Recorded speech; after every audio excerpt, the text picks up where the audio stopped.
Oui, est-ce que tu peux mettre les bas-parleurs sur 7, sur 12? On va regarder si ça marche, d'accord? 1, 2, 3, ouais. 1, 2, 3, 4, 5, 6, 7, 8, 9, 10, 11, 12, 13, 14, 15, 16, 17. Ok, all good. Thanks. 1, 2, 1, 2, 1, 2. Hein? Ouais, laisse-les sur 12. Ok, good. 12. Merci.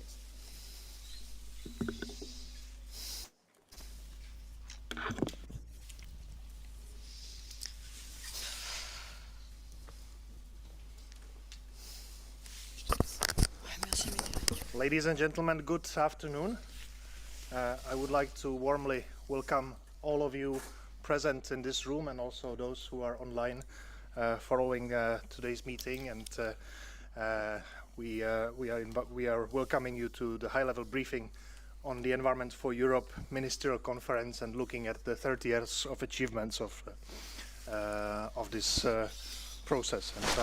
And I'm particularly thankful to the Geneva Environment Network and UNECE for organizing this meeting. My name is Jan Dusík. I'm the Deputy Environment Minister in the Czech Republic, and I also am happy to come back to Geneva since I've been posted here for a number of years with UNEP, and I'm happy to see my ex-colleagues from UNEP and UNECE here on the panel and in the room. We are currently holding the presidency of the European Union, and we will make a connection also what it means as we are approaching the 9th Ministerial Conference in Cyprus next month, where the Czech Republic will represent the European Union and its member states. Czech Republic is traditionally actively engaged in the many environmental conventions under the UN Economic Commission for Europe, and has also been supporting the implementation of those conventions across the region, and the know-how of the transition that we've had from the 1990s. We are trying to assist also other countries with their embracing of the environmental commitments. We will be having a full list of speakers. Most of them are here on the panel, but there will be also some who will be connecting online, including the secretary of the 1991 Ministerial Conference, first Ministerial Conference, which took place in Czechoslovakia in Dobříš, and the former ambassador to the United Nations in Geneva, Mr. Kara. But I would first like to give the floor for the opening remarks to His Excellency Ambassador Václav Bálek. His Excellency is the ambassador of the permanent representative of the Czech Republic to the United Nations office in Geneva and other international organizations, to share his perspective as the permanent representative here. Excellency, you have the floor. Thank you very much for the floor, Mr. Deputy Minister, dear Executive Secretary, dear Olga, dear Ambassador Kara, dear colleagues, Excellencies. 31 years ago, an important pan-European conference of environment ministers took place at Dobříš Castle, which later evolved into a unique partnership of the UN Economic Commission for Europe, member states, environmental organizations, the private sector, and NGOs, called the Environment for Europe process. Today, I have the honor to address this high-level briefing on the Environment for Europe process, not only as the permanent representative of the Czech Republic in Geneva, but also as a city councillor of Dobříš, where it all started. The conference itself was initiated by the Czechoslovak Minister of Environment, Josef Vavroušek, and became the incentive for many achievements in the field of environmental protection in Europe, including the adoption of a number of international agreements. The conference discussed human values and environment ethics. It sought to strengthen cooperation in improving environment protection while promoting sustainable development in the region. It all happened against the backdrop of turbulent era marked by the end of the Cold War. In the early 90s, the Czechoslovakia began to develop an environmental policy that was virtually non-existent under the communist regime. And President Václav Havel said in his opening speech to that conference, I quote, "The conference is being held in a country which not only suffers from major environment problems itself, but it's also one of the biggest polluters of the environment in Europe." Since the beginning of the process, 8 ministerial conferences have been held, with the last one in 2016 in Batumi, Georgia. The 9th Ministerial Conference on the Environment for Europe process will take place in less than 2 weeks in Nicosia, Cyprus. The Environment for Europe process is now firmly part of the UNECE legacy and continues to facilitate cooperation between state, non-state actors in the area of environmental protection in the UNECE region. But unlikely 31 years ago, when we all cherished the end of the Cold War, we are now living in Europe's darkest hours of the 21st century. For the past 7 months, one UNECE member state has been flagrantly violating international law and the UN Charter. That member was also undermining the international peace and security. Ukraine became the subject of an unprovoked and unjustified act of aggression by the Russian Federation. This aggression has and will have a long-term impact on development and on the environment, and the impact will also certainly have a threatening influence on our common goal of achieving the SDGs in Europe and around the world. The ecological consequences of this invasion will most likely also threaten human lives and health with immediate and long-term effects. In order to tackle all the environmental problems that affect us, and in achieving sustainable development goals, international cooperation is essential, and peace is a prerequisite. It is up to Russia to make it possible. As I've mentioned, the peace is the precondition for international cooperation, and there can be no sustainable development without the peace.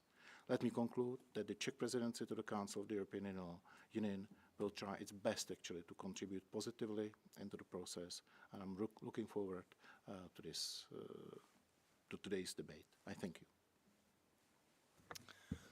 Thank you very much, Your Excellency, for your opening remarks and also your personal attachment to the venue of the first conference in 1991 in the Czech town of Dobříš, which in that time was actually not in the Czech Republic but in Czechoslovakia, and it gives me a great pleasure to now ask for her opening remarks Ms. Olga Algajerová, the Executive Secretary of the UN Economic Commission for Europe.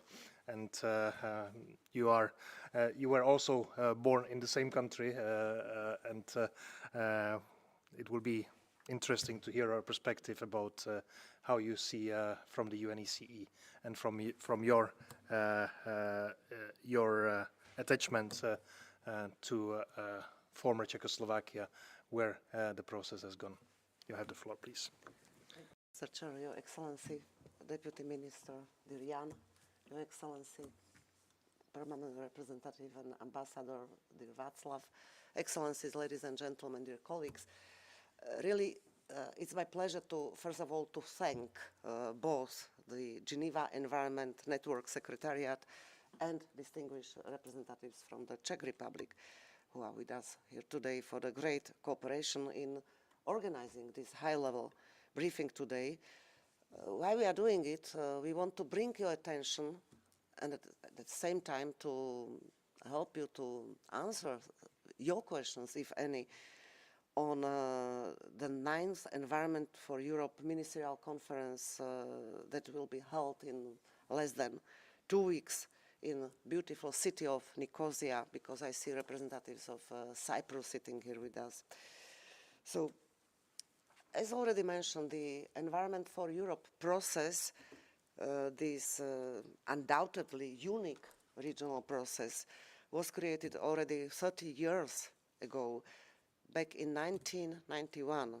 as our Czech colleagues have mentioned, its idea was born out of the great vision of one person, Josef Vavroušek, that time Environment Minister of Czech and Slovak Federal Republics.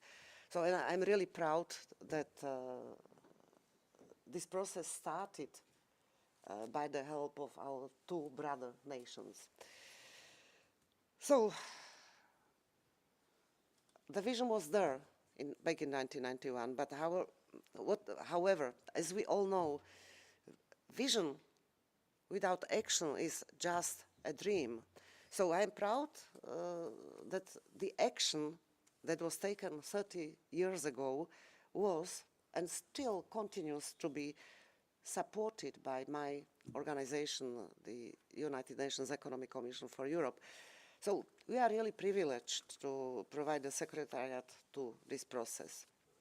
Since 2009, the UNECE Committee on Environmental Policy is in charge of organizing the ministerial conferences as well, the highest level regional forums on environmental cooperation. Together with our trusted partners, UNEP and OECD, we are now at the final stage of preparations of the Nicosia conference. In Nicosia, the large number of delegations from the governments of UNECE member states, as well as the member states of the United Nations beyond the region, civil society, international organizations, academia, and other partners and stakeholders will gather to outline once again the avenues and the themes to further the cooperation for a better environment and a better education for sustainable development.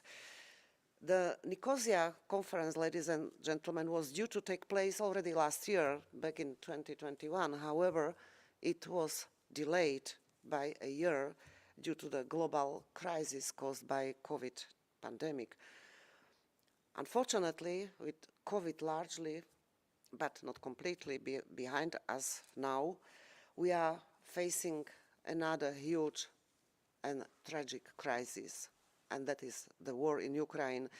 In various ways, it brings destruction, devastation to the lives of millions of innocent people, both inside and also outside of Ukraine. Also, this war puts regional cooperation mechanisms like the Environment for Europe to the test. Will we be able to continue our cooperation? Will we be able to pursue our common goals with a global or regional, sectoral or cross-cutting in such circumstances? And I really, really hope that Nicosia answers this question soon, and this answer will be yes. It is worth remembering that the Environment for Europe process began at a time when our region was sharply divided along social, economic, and political themes. The EFE process began with the vision and hope of contributing, of healing these divisions. And, ladies and gentlemen, it succeeded so far. It did create a platform for bridging this divide by offering countries a forum for closer regional cooperation on environmental issues, while at the same time pursuing their national interests. It helped countries to define and follow joint environmental priorities through various tools and means.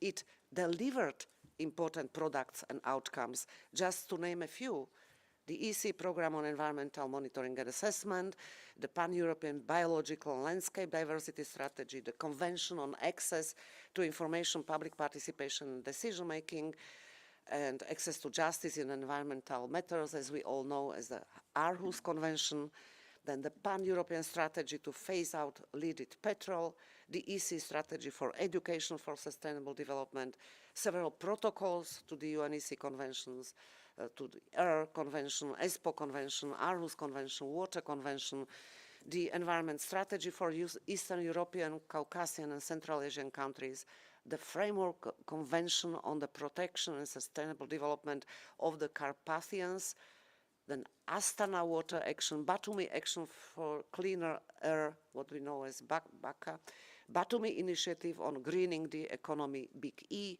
etc. Okay, I could continue. Some of those products and outcomes became important elements of regional cooperation and still continue delivering independently, but keep links with the EFE process, like e.g., for instance, the OECD Green Action Task Force or the regional environmental centers for the Caucasus, for Central Asia, for Moldova. Just I cut it short now. The vision of the pan-European region being united in its approaches and actions towards environment and sustainable development was a bold vision back in 1991. And after 31 years of cooperation and remarkable achievements, we are once again faced with the reality of divided region. And this leads me firmly to state that the EFE process must continue as a forum for common action. EFE has done it in the past and can do it in the future as well. Okay, in concluding, ladies and gentlemen, I would like to warmly thank the government of Cyprus, the generous and hospitable host of our conference. Later today, you will have the opportunity to listen to Dr. Aravela Zachariou, representative of Cyprus and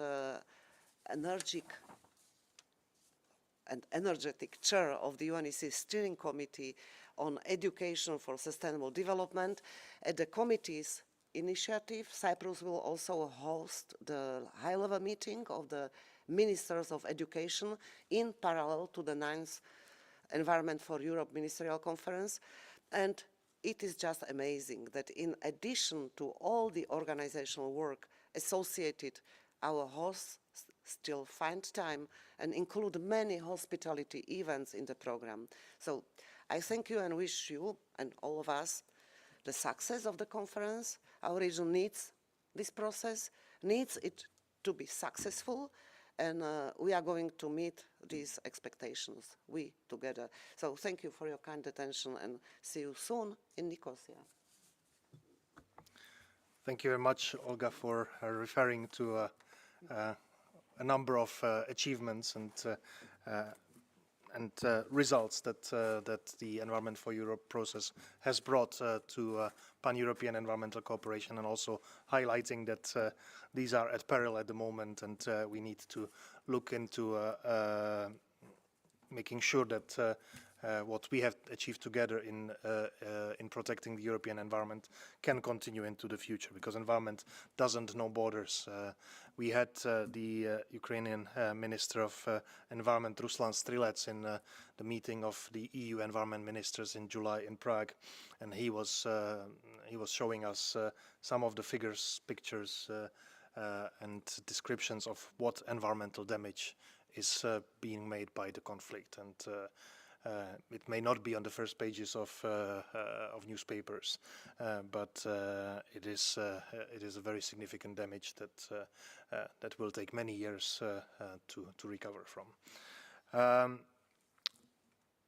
The Environment for Europe process started in 1991. 2 years before that, the Velvet Revolution brought the end of the communist regime in Czechoslovakia, and one of the events that we will be doing is to commemorate that actually in November 1989 the Velvet Revolution did not start in Prague with the student protests, but actually several days earlier with protests in northern Bohemia, very polluted region where people went, mainly students, went to streets and protested about the bad state of air, and therefore also has a very strong connection between the need to protect the environment and democracy. And I think this is also the value of the process.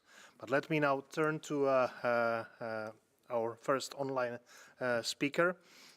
His Excellency Jan Kara, as I mentioned, was previously also an ambassador here to the United Nations office in Geneva, predecessor of Mr. Balek, but Mr. Kara was also the secretary of the first conference in 1991, and I think it will be valuable to hear from him his experience and how he sees how the process has evolved since they have gathered in Dobříš. So hopefully the technology will work, and I welcome here Jan and give him the floor. Thank you, Jan. Excellencies, ladies and gentlemen, good afternoon. It's great to be back in Geneva, if only virtually, and to be part of this important event. We all know that the Environment for Europe process started in Dobříš in June 1991, and I will now use my 8 minutes to dig into my memory and to elaborate a little bit on some aspects related to this conference. On the origins of Dobříš. In my view, Dobříš originated mainly from 3 sources. The first was the rapidly changing geopolitics. The beginning of 1990s was a unique era. The Cold War was over. The Iron Curtain just fell. East and West were seeking ways to get closer to each other. There was a strong sense, at least in our part of the world, of historical optimism, of less barriers, of more cooperation, and indeed of a bright future. The second was the environmental despair in Central and Eastern Europe.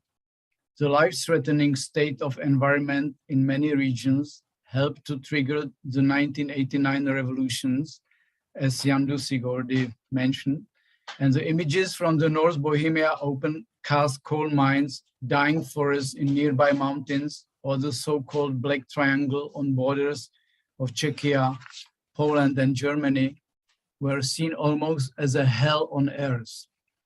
The quality of environment was therefore high on political agenda. And the third factor was the personality of Minister Vavroušek, already mentioned. Dobříš is hard to imagine without this man who was vigorously upholding environmental issues before and through the Velvet Revolution, and who became the first Minister of Environment of that time Czechoslovakia.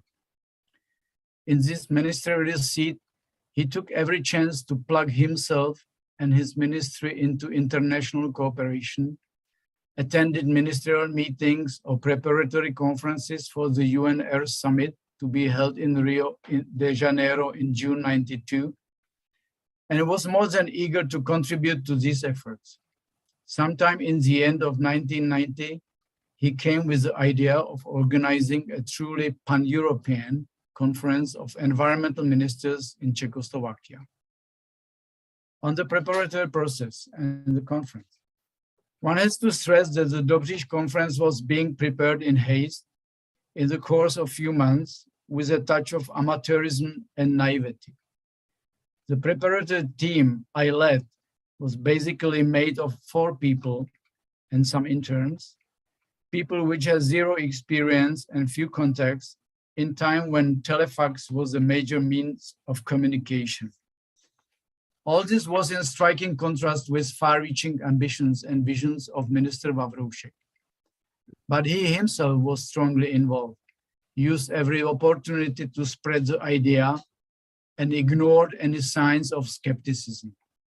In the end, the response to invitation was astonishing and fairly exceeded our expectations.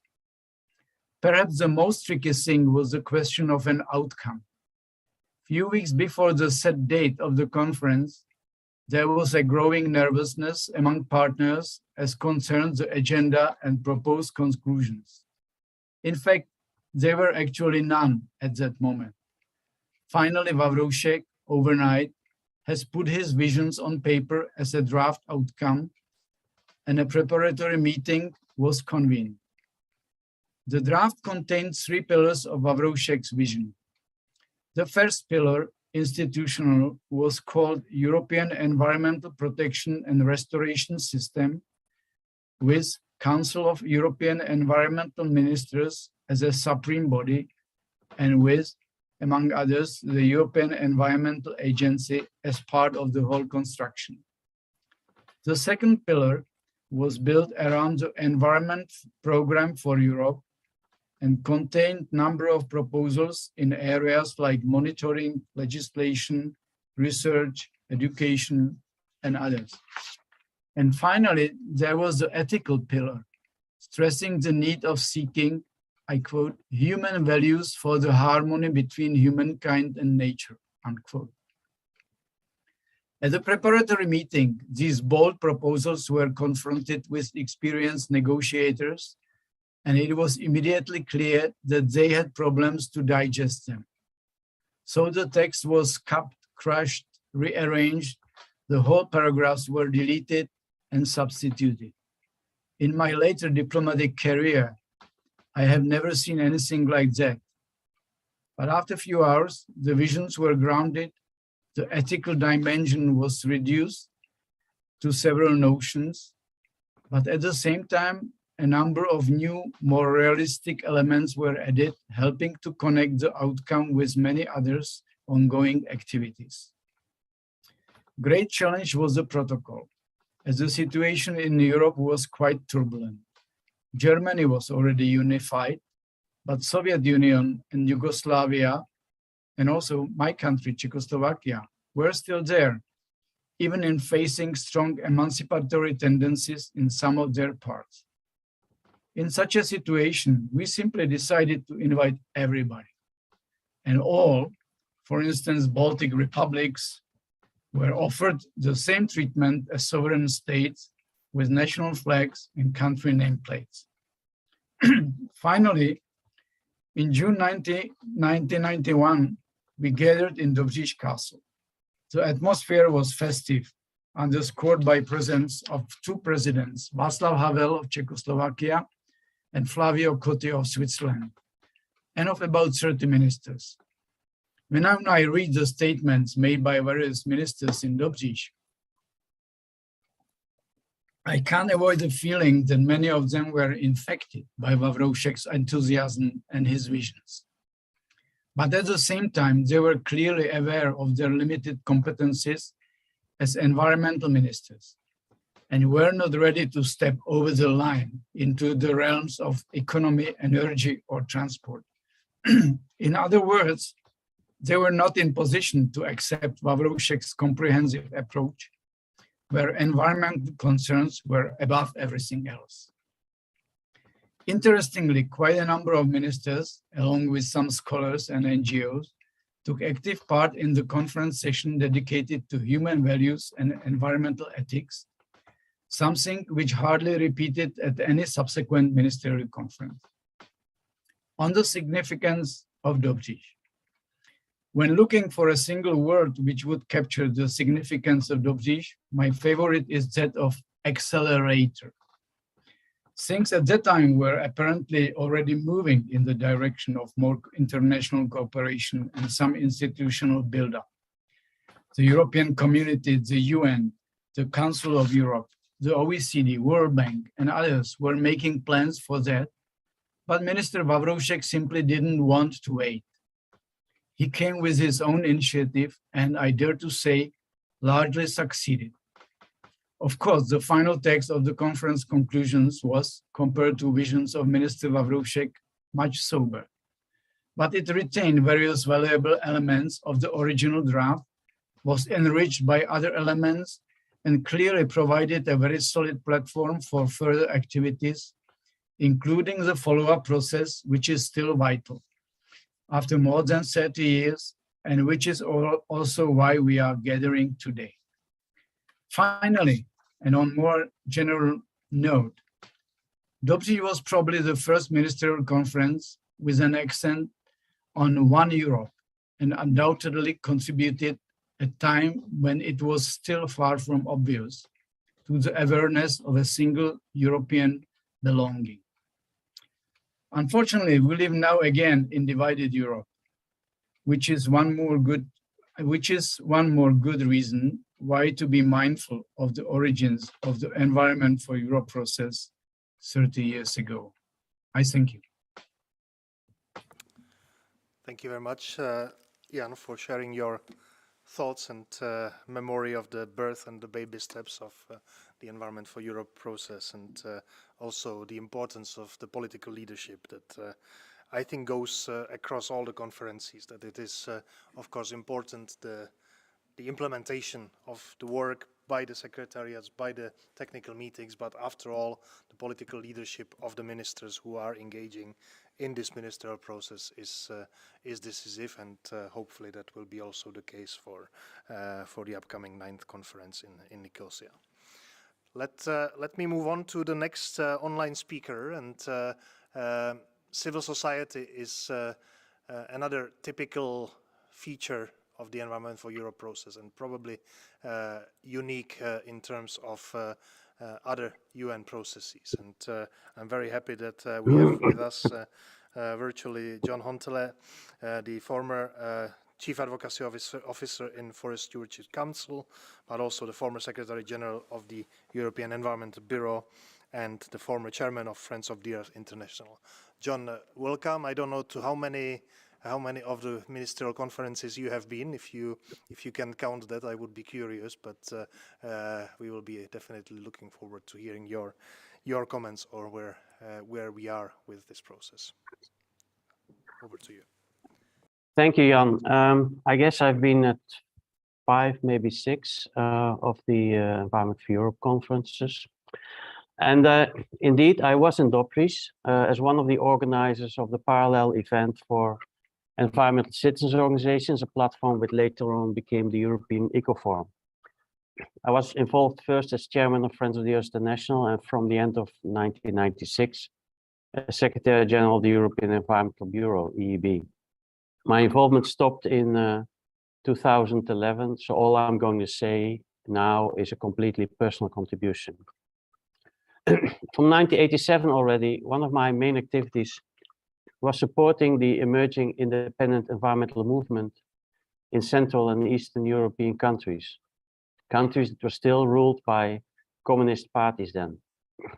While nature conservation was generally accepted as a societal activity, these organizations then had very limited freedom to work on environmental issues and to express themselves about these issues, and always had to fear repression.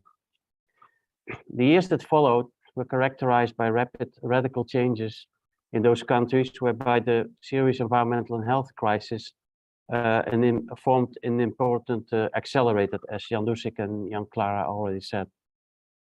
The people I worked with in the early days felt that they could learn a lot from Western countries for a better environment, whereby there were different views on what was the essential difference with our own situation. Was it a state-run economy versus a capitalist economy, or was it totalitarianism versus democracy? I've always defended that not capitalism, but democracy was essential. But democracy in a deeper sense than having more than one party and elections every 4 years. A functioning environmental democracy is needed to effectively tackle environmental problems and to apply solutions that are supported by people. Such a functioning democracy requires freedom of speech, freedom of organization, a free and pluralistic press, rights to access to information, public participation in decision-making, and access to justice. It definitely also requires independent academia, research institutes, and judiciary. And it requires politicians that truly believe they are servants of the people, that they have to listen to citizens and work with them instead of intimidating and persecuting them. While specific pollution cases can be dealt with by dictators, sustainable development, which is the only way to solve environmental problems systematically, sustainable development is possible only in a truly democratic society. I'm very grateful to Wawrzyk for his Dobříš conference, for his vision of a pan-European future of common solutions for common environmental challenges based on shared ethical values such as equality and inclusiveness. And Dobříš also kicked off a European process in which representatives of environmental organizations became more than a silent audience. These representatives gradually were allowed to attend all negotiations and come with comments and proposals. In that way, these organizations could keep the ministers and the representatives sharp, prevent they would present empty words as great achievements, and these representatives in this way could also initiate new debates. Our presence at negotiations also put an end to conclusions based on the lowest common denominator originating behind closed doors, often the lowest common denominators of the USA, which wanted the Environment for Europe process to be not more than a vehicle for aid to the former communist countries without any common political ambition and commitment. The Aarhus Convention is undoubtedly the most important and lasting result of the Environment for Europe process. It's a core element of what I meant with a functioning democracy as precondition for sustainable development. The idea of the convention came from us, the environmental organizations, and we had quite some influence on the content. While the old EU member states initially saw it as a tool to assist the new democracies only, in the end, the convention has improved environmental democracy inside the EU as well. The decisive element of the convention is the compliance mechanism. Whereas in other conventions, only states that are party can challenge non-compliance by other parties. The Aarhus Convention allows any citizen of any state to challenge non-compliance by parties. This has proven a powerful tool in exposing governments that fail to apply the convention correctly. However, looking at what we are now, we see that environmental democracy, a precondition for sustainable development, is far from established. Independent media and judiciary are lacking or under pressure, even in a few EU countries. In some other countries, civil society organizations are severely repressed, with as most obvious examples Russia and Belarus, where essential human and citizens' rights are violated. So in that sense, the hopes and ambitions of Dobříš are only partially fulfilled. Vavrusek, if he were still alive, would not be happy. He would have seen progress, including the expansion of the EU, which on balance has proven positive for strengthening environmental policies and democracy. He would have seen some other initiatives beyond the Aarhus Convention with lasting impact. But the wider Europe is not in a good shape. The common sustainable development agenda is weak and in danger. And indeed, since February this year, we are confronted with a devastating blow to the idea of a common European future for the years to come. The raid of the Russian regime on Ukraine and the brutal repression and murder by the Russian army of innocent people in the country makes you wonder whether Environment for Europe can go on. Maybe it should, because most countries in Europe are societies still, where government, civil society, and indeed also parts of business want to make progress on sustainable development. And while we have seen progress in specific areas, the overall environmental challenges for our continent and the world are no less serious than they were 30 years ago. So maybe it should go on, but focused on real results, not as smokescreen for poor behavior at home, and certainly not as greenwashing for the totalitarian regimes in Russia and Belarus, or for anti-democracy trends in Hungary, or for the ongoing absence of democracy in most Central Asian countries.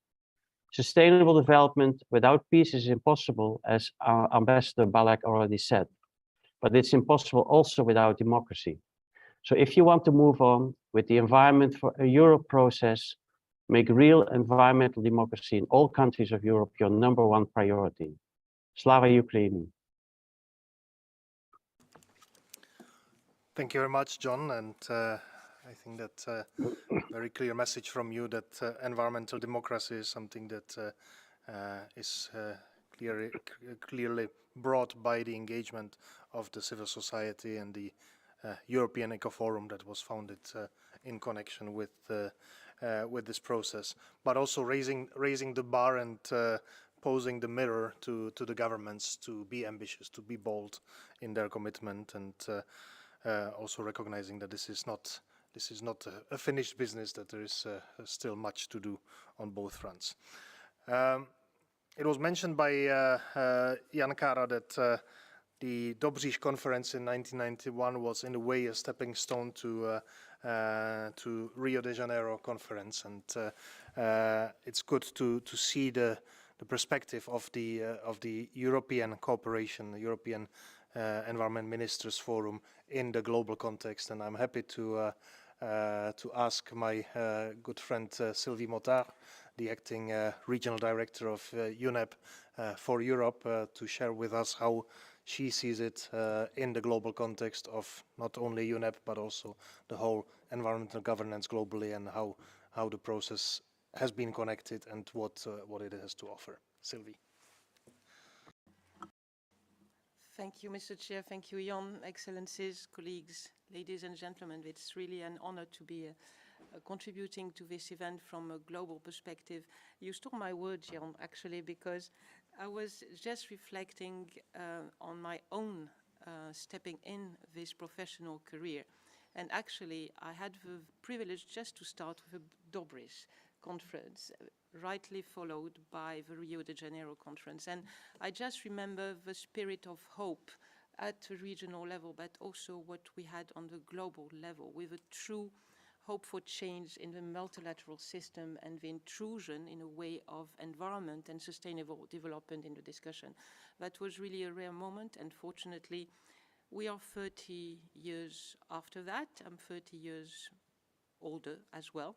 And the situation is not the same, unfortunately, at this moment in time. But the Environment for Europe process represents, nevertheless, something we should hang on in terms of multilateral environmental governance. It has, of course, a bumpy story, but also has brought many fruits, beneficial fruits to the region. And the 9th conference hosted by Cyprus will be an important opportunity for our region to confirm commitment to address the three planetary crises of climate change, nature, and pollution. It was under this regional framework that UN Economic Commission for Europe and UNEP, with, of course, contribution from other agencies and national governments, led the development of a pan-European strategic framework for greening the economy. That strategy was adopted in Batumi, in Georgia, in 2016, and has led commitments from 20 countries and other public and private bodies to commit to over 100 actions for the promotion of green economy and meeting the Sustainable Development Goals. These commitments are essential part of implementing the green economy policies and will also support other global UN initiatives, such as the UN Decade on Ecosystem Restoration, but will also contribute to other UN-wide initiatives, such as the One Health Initiative, for instance. So there is a true contribution of such a regional process to global initiatives. Therefore, I would encourage member states to respond strongly to the Nicosia call for new commitments that can translate intention into action. The recent high-level UN report, United in Science, delivers a clear message. We are going in the wrong direction. Systematically, continuously, we are still heading to the wrong direction. Temperatures are hitting records high. We have witnessed then in our flesh, I must say, in this continent, which was so far a little bit thinking he was protected from the direct effect of climate change. Less than a quarter of species and habitats are in a good health on our continent. Air and water pollution levels are improving in Europe, but still challenging, with increased pressure on natural resources, such as water.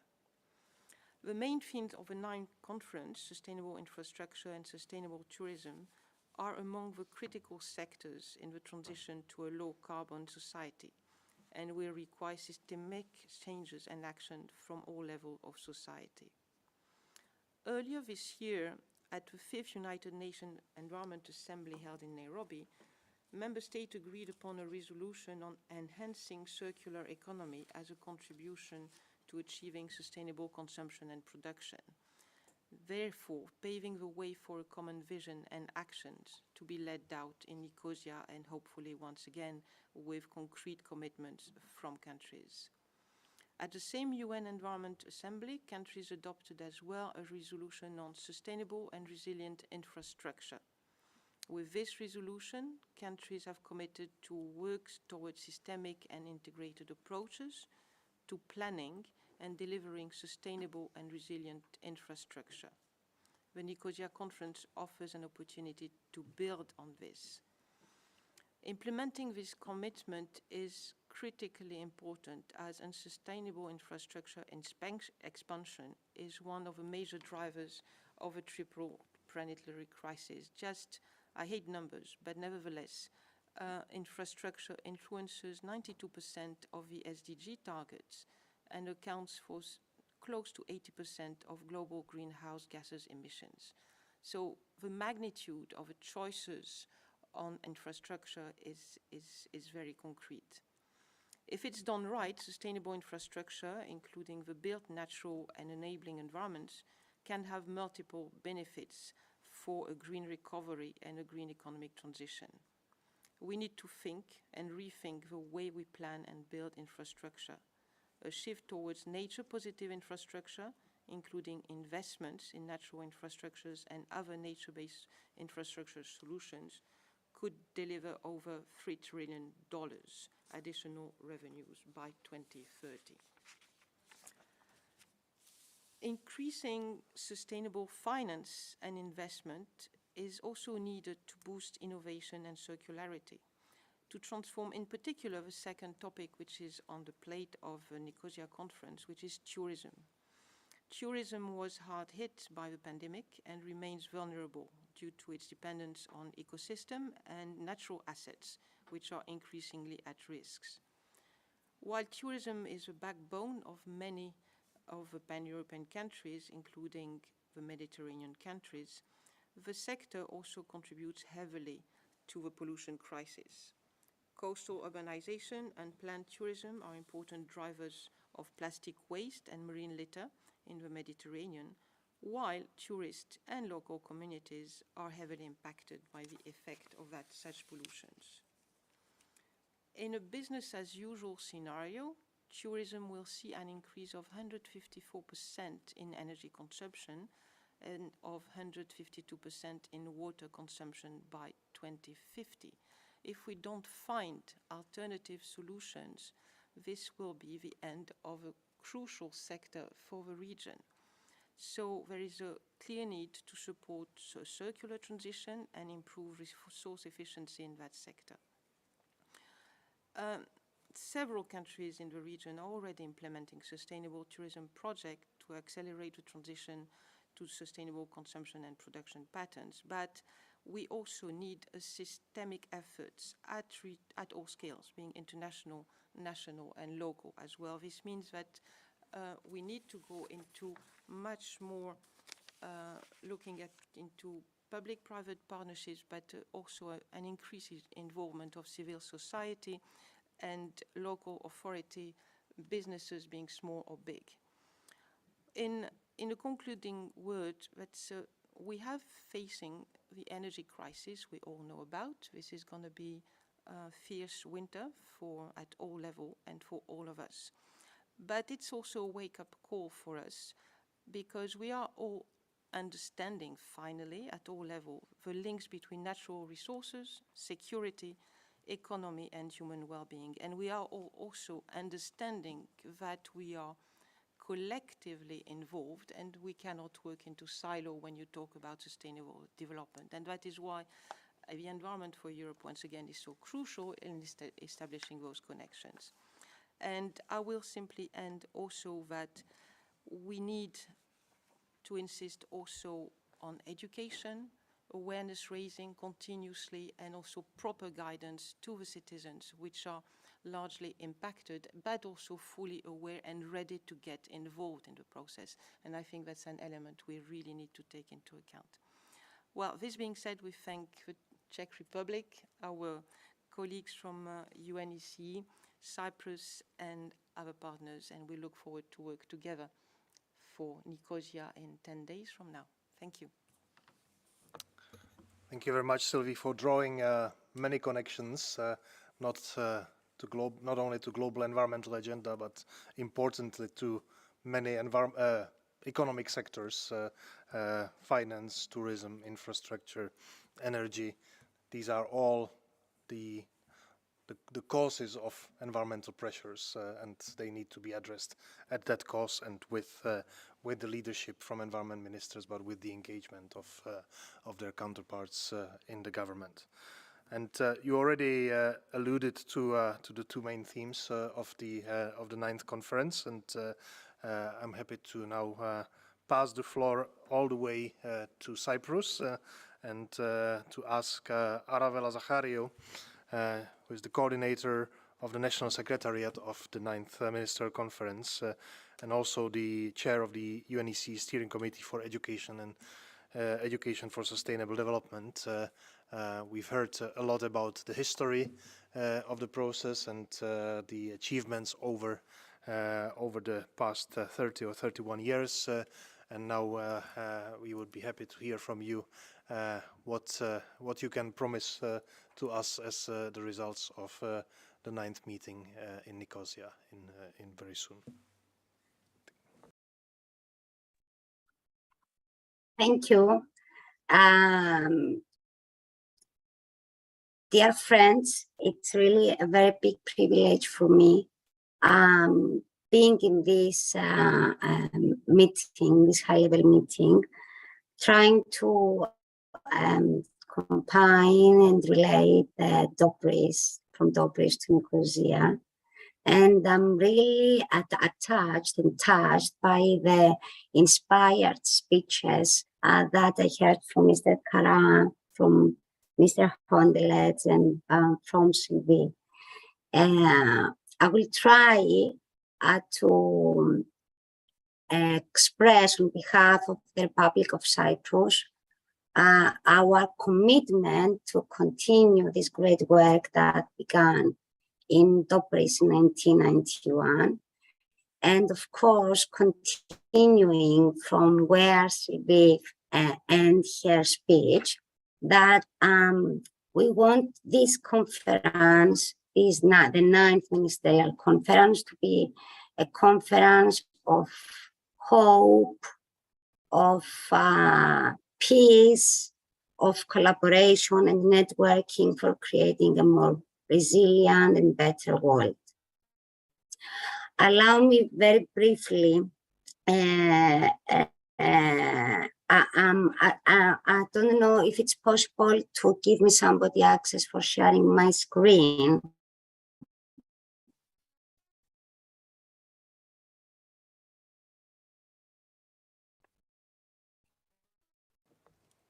Is it happening?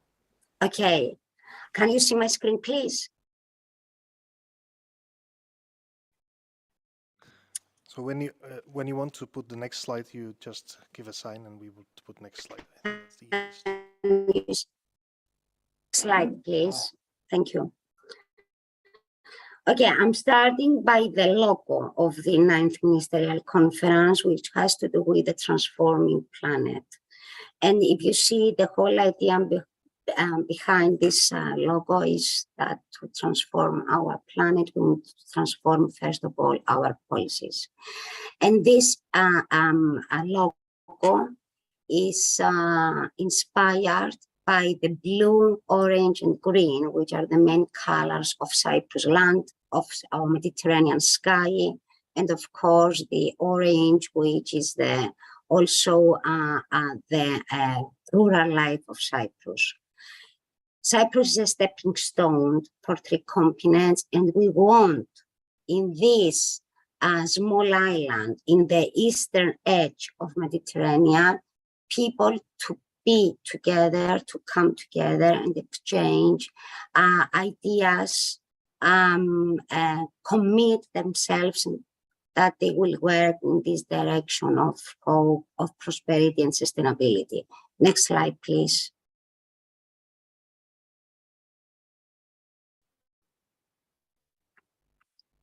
Some things happen for first time in Cyprus, and I would like just to indicate very briefly that the first time is organized in the Mediterranean region.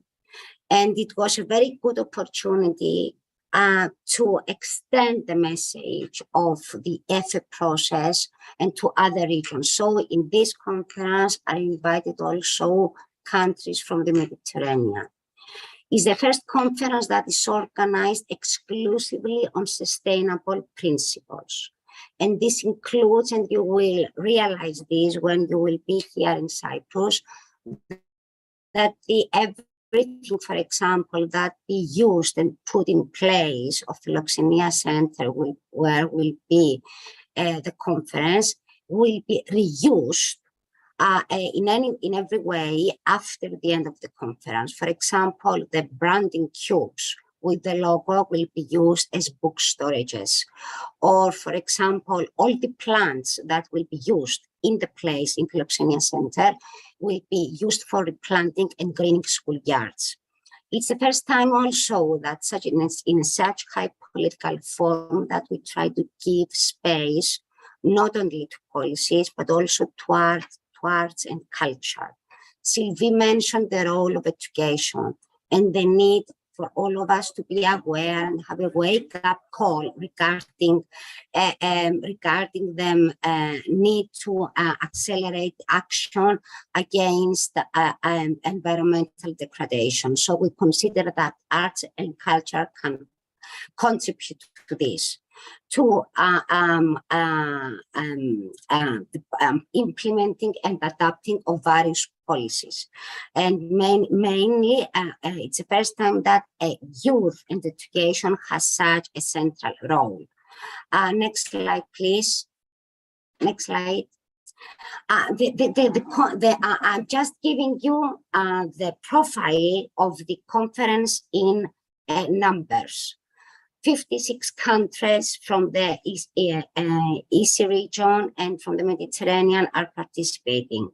At the moment, there have been registered 71 ministers and deputy ministers and state secretaries from the field of environment and education. 980 participants will come, will attend and participate actively to the conference. More than 150 organizations, NGOs and youth organizations, a very big number of youth organizations will be presented to the conference. We will have 4 high-level meetings, including a meeting in the Mediterranean, which of course is not part of the EFE process. 40 side events will be organized and more than 150 bilateral and trilateral meetings amongst countries, networks, organizations are based. Will be organized. The next slide, please. The profile of participants, as very clearly stated, and from the speakers, previous speakers, is the ministers of environment, ministers of education, public and private sector, youth, international organizations, regional organizations, non-governmental institutions, business, and academia. Next slide, please. The 9th Ministerial Conference will take place in Philoxenia Conference Center. Philoxenia Conference Center means Philoxenia is it's the honor to our guests.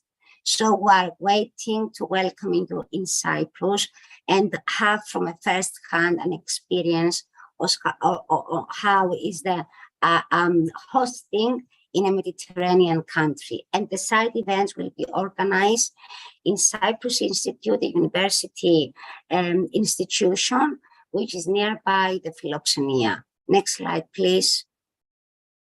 The output of the conference has to do with the adoption of strategic policies on sustainable infrastructure, sustainable tourism and education for sustainable development, the Ministerial Declaration for the Environment, Ministerial Statement on ESD, the Chair Summary, Statements, Initiatives, Agreements, and of course, enactment of new networkings. Next slide. What includes the 9th Ministerial Conference? The side events I have already indicated, so we can move on, please. In the framework of the 9th EFE Ministerial Conference, we will have environmental screenings for awarded documentaries and animations based on environment from directors from countries that are participating to the Ministerial Conference. I think that this is one of the most emotional and inspired parts of the conference. The themes has to do with the sustainable infrastructure, the sustainable tourism and education for sustainable development, trying to give this message of emergency and the wake-up call and the responsibility that all of us, it's time to show regarding the sustainability of the planet and, of course, the sustainability of our societies. Next slide, please. Also, in the 9th FM Ministerial Conference, we presented 28 awarded animation films on the 17th Sustainable Development Goals created by small students under the project Creating for the SDGs. These messages are the messages of young people, of youth, of 10 years, 11 years, 12 years old students, to communicate their message and give this a wake-up call to the civil society for action now. Next slide, please.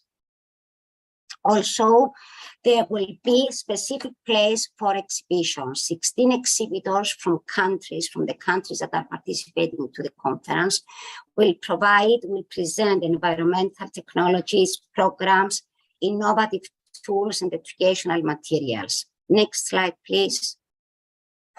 Also, the participants will have the chance to participate in interactive workshops and interactive activities. Next slide. The conference organized in a most sustainable way on 6 areas: creating food and beverage, communication and marketing, energy conservation, sustainable transport, waste management, reuse, recycle, and local and social responsibility. Next slide.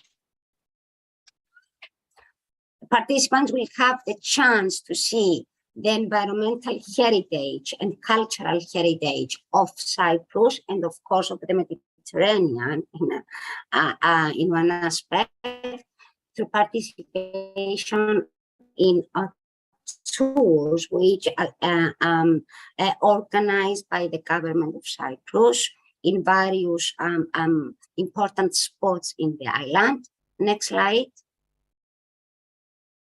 The presents that will be given to all the participants are handmade and are inspired by the rural life of Cyprus.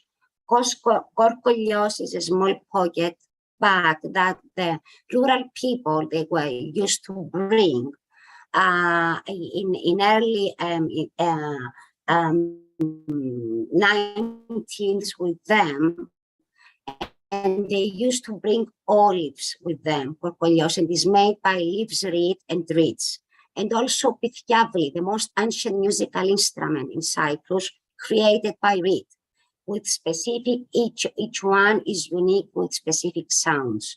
What is important is that is filled this korkolios, this bag, with carrots, local products from carrots. And what is interesting is that all of these presents prepared by hand from local associations and from families, from grandparents to parents and to grandchildren. Next slide, please. I'm concluding by saying that this conference is we are looking and we're anticipating to welcoming you in Cyprus, not just to reaffirm our commitment to ensure the viability of planet, but we want to be a festivity and a conference that will pass the message of hope, of peace, of planet, of our societies, a conference for collaboration, for change, for action now. We want to realize, we want to act in this conference in a way that will pass the message to everybody that we are part of the problem, and as part of the problem, we are part of the solution. And the planet and the environment, and of course, our survival is in our hands. Thank you. Thank you, Mr. Chair, and sorry for the time that I exceeded. Thank you. Thank you very much, Arabella, for giving us a very exciting overview of what's coming up. And I noted that you mentioned 980 participants registered, but after seeing this presentation, it may well be over 1,000, and everyone will want to go to Nicosia if they still can. So all the best for the conference. Let me now ask, we still have two more speakers, and the first will be Martin Rombrossard, representing the Swiss government, the head of Europe Trade and Development Cooperation section, and the deputy head of the Global Affairs division in the Swiss Federal Office for the Environment. Switzerland has been a long supporter of the Environment for Europe process as well. Martin, please.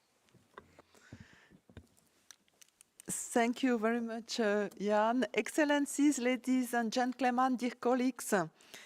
I feel a bit nostalgic and proud when I listen to all of you thinking at what we achieved all together in these 30 years. But I am also aware of the remaining challenging and new challenges we are facing now in 2022. Switzerland, as you mentioned, Jan, has been a strong supporter of the Environment for Europe process since its creation. Jan Kara also mentioned the role of our Swiss president at that time, Flavio Cotti, in Dobříš. Personally, when I look back at the beginning of the process, I remember the year 1993 very well. I was involved actually in the preparation of the second Environment for Europe conference. It was organized by Switzerland in Lucerne. Perhaps some of you remember this meeting quite well.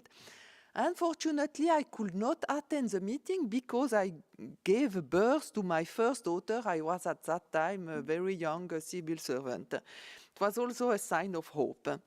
But I remember the energy and the enthusiasm. Someone speak about spirit of hope at that time, 30 years ago. And when I listen to you, Arabella, I feel today again this hope and this enthusiasm for organizing the Nicosia conference. When I came, why was the Lucerne conference such an important milestone in these 30 years history?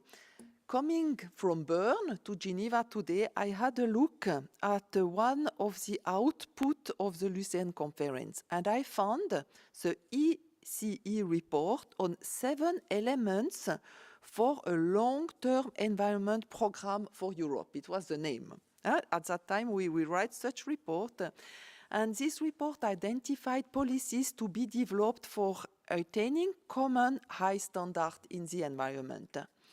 Let me name 3 of them, which are now established programs or legal instruments within the UNECE, and that they will play an important role in Nicosia. I would like to mention the environmental performance reviews, which were launched actually the idea in Lucerne and which are considered nowadays as a flagship report within the UNECE, but also beyond. The 4th cycle of the EPR program will be launched in Nicosia.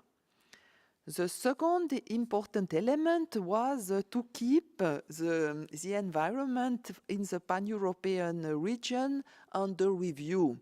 And we had the pan-European assessment report.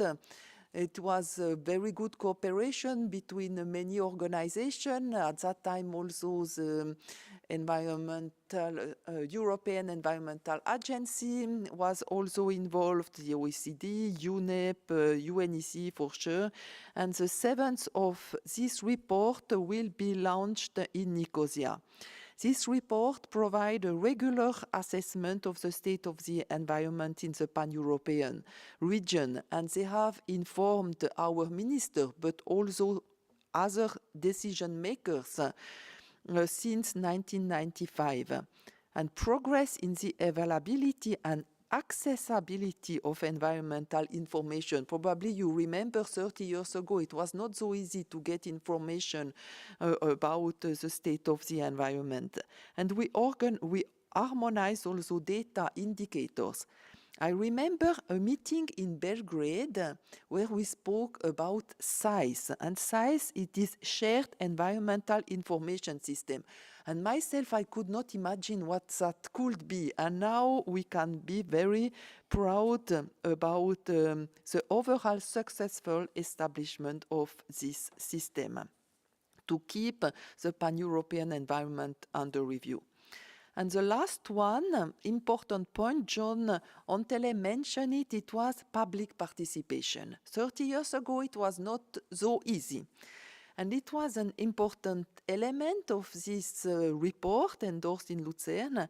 And the Aarhus Convention and its protocol on PRTR have been adopted since then with very strong compliance mechanism, implementation committee, the same for the ESPO Convention, which I would like also to mention in this regard. This UNECE legal binding instrument, but also the program I mentioned, are important tools, and they will have a best visibility in Nicosia in the discussion, especially on sustainable infrastructure or on sustainable tourism. I missed perhaps in your presentation, Arabella, the importance to commit. The first time in Astana, the countries, but also international organizations, private sector, other stakeholders, announced commitment. It was in Astana on water, it was mentioned also in Batumi on air pollution, also on greening the economy. And it was many commitments. It's very important to share experience, to give visibility what we are doing together. And Switzerland is really ready to announce commitment in Nicosia. We have 4 on sustainable infrastructure, 4 on sustainable tourism. And it will be, I hope, a great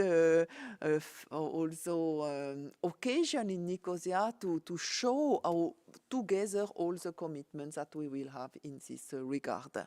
So thank you very much, and see all of you in Nicosia.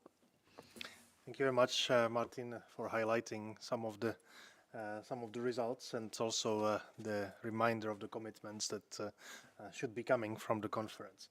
So let me now pass over to for the closing remarks to the man who is responsible for the procedural part, for the Secretary of the Committee on Environmental Policy of UNECE. So Zal Lomtadze is also happens to be from Georgia, where the last conference took place. So you can tell us whether you are optimistic for a good success and continuation of leadership from Nicosia after what you've heard. So. Thank you, Jan. Ladies and gentlemen, Excellencies, it's my pleasure to again reiterate after my Executive Secretary that the UNECE is privileged to be involved in organizing this conference together with our valued partners. And because I don't have much to add to what was already said, just my compatriot from Georgia, from the embassy, of course, we can confirm together as Georgians that in Batumi it was a very successful conference. And I hope that in Nicosia this success will be exceeded. Sorry to Georgia this time. And we really have some figures you can see on the screen. The registrations now approach 1,000 indeed. It's the biggest number of registrations for the conference we had so far during all 9 conferences. And the interest is very high. From the government side, we have 46 confirmed delegations from the UNECE states and 10 delegations from others, or 9, you can see on the screen. And then we have 63 nationals represented. This includes also non-government and academia and civil society and youth representatives. So you can see that we are far beyond our region, as we say it, as we say the UNECE region. the interest is high, the topics are really very important, and unfortunately the added topic which we had this year, and which gives even maybe a slightly different notion to the motto of the conference, transforming world, transforming planet. Sometimes it is transforming in a ways we rather would not better see, but well, this is what is happening, and we have to respond. Nicosia is a very good opportunity for that. I am again reiterating our thanks to our hosts. The whole machinery of Cyprus government is behind the organizing of this conference, and that's why it will be a success. Thank you very much. I will not be extending my speech. You see that you can contact us for any questions, and then see you in 2 weeks, and even less in Nicosia. Thank you. Thank you, Zal, and I will also not extend any second set of closing remarks, but just wanted to thank everyone in the panel for sharing their thoughts, both in person and virtually, and wishing the best success to Cyprus for hosting the conference and exceeding the great results that I had the personal pleasure to witness from Batumi. So we are looking forward to engaging in the conference, and thank you and have a good rest of the day.